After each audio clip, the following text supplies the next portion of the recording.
আসাম রাজ্যের দ্বিতীয় রাজধানী ডিব্রুগড় থেকে নির্বাচনী বার্তা দিলেন অমিত শাহ। প্রায় 2000 কোটি টাকার প্রকল্প উদ্বোধন এবং শিলান্যাস করলেন দেশের স্বরাষ্ট্রমন্ত্রী। কংগ্রেস সরকারের সময় আসাম নানা অস্থিরতার মধ্য দিয়ে গিয়েছিল বলে মন্তব্য। নরেন্দ্র মোদী প্রধানমন্ত্রী হওয়ার পরে উত্তর পূর্বাঞ্চলের বহু যুবক শান্তির পথে ফিরে এসেছেন, দাবি অমিত শাহ।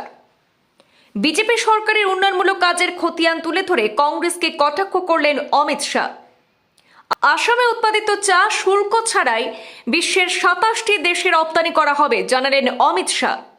আজ শুক্রবার কেন্দ্রীয় স্বরাষ্ট্রমন্ত্রী অমিত শাহ আসাম বিধানসভার দ্বিতীয় চৌহদের পাশাপাশি মুলুগাঁওয়ের বন্যপ্রাণী স্বাস্থ্য ও গবেষণা প্রতিষ্ঠানে ভিত্তিপ্রস্তর স্থাপন করেন। ডিব্রুগড়ের খনিকর খেলার মাঠে আয়োজিত এক বিশাল জনসভায় অংশ নিয়ে অমিত শাহ 1700 কোটি টাকার প্রকল্পের সূচনা করেছেন। হাজার হাজার জনতাকে সম্বোধন করে অমিত শাহ বলেন, এই ডিব্রুগড়ের মাটি থেকেই বিশ্বে আসামের চায়ের সুবাস ছড়িয়ে পড়ে। ডিব্রুগড় ভারতকে বিশ্বের বুকে এক স্বতন্ত্র পরিচয় দিয়েছে। এই সময় তিনি মা কামাখ্যা, শ্রীমন্ত শঙ্করদেব এবং মাধবদেবকেও স্মরণ করেন। অমিত শাহ বলেন, আসামের চা বাগানের শ্রমিকরা ভারতের অর্থনীতিকে শক্তিশালী করে তুলেছেন। ডিব্রুগড় ভারতকে বিশ্বের বুকে এক স্বতন্ত্র পরিচয় দিয়েছে। এখানে উৎপাদিত চা বিশ্বজুড়ে রপ্তানি করা হয়।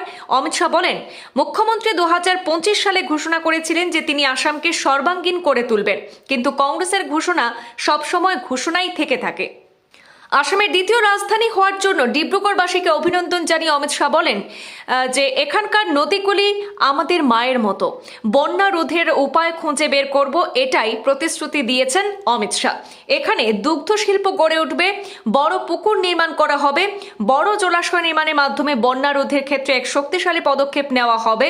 এই জলাশয়গুলি বন্যা রোধের পাশাপাশি জল ক্রীড়াতেও গুরুত্বপূর্ণ ভূমিকা পালন করবে বলে মন্তব্য করেছেন অমিত শাহ।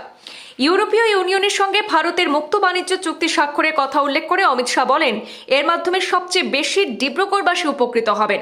আসামে উৎপাদিত চা শুল্ক ছাড়াই 27টি দেশে রপ্তানি করা হবে, আর আমাদের চা শূন্য শুল্কে অন্য দেশে পৌঁছাবে। এটি মোদির একটি উল্লেখযোগ্য কৃতিত্ব বলে উল্লেখ করেন অমিত শাহ।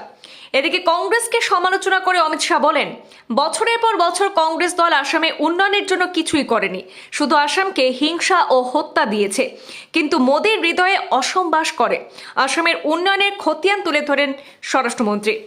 নিজের ভাষণে কংগ্রেস দল এবং সরকারের সমালোচনাও করে অমিত শাহ বলেন, প্রধানমন্ত্রী যখন উন্নয়নের ক্ষেত্রে আসামকে সর্বাধিক গুরুত্ব দিচ্ছেন, তখন কংগ্রেস সরকারের আমলে রাজ্য কি পরিস্থিতির মধ্য দিয়ে গিয়েছিল সেই প্রশ্ন তুলে স্বরাষ্ট্রমন্ত্রী বলেন যে কংগ্রেসের সময় রাজ্য নানা অস্থিরতার সাক্ষী ছিল, কিন্তু নরেন্দ্র মোদী প্রধানমন্ত্রী হওয়ার পরে উত্তর পূর্বাঞ্চলের বহু যুবক শান্তির পথে ফিরে এসেছেন।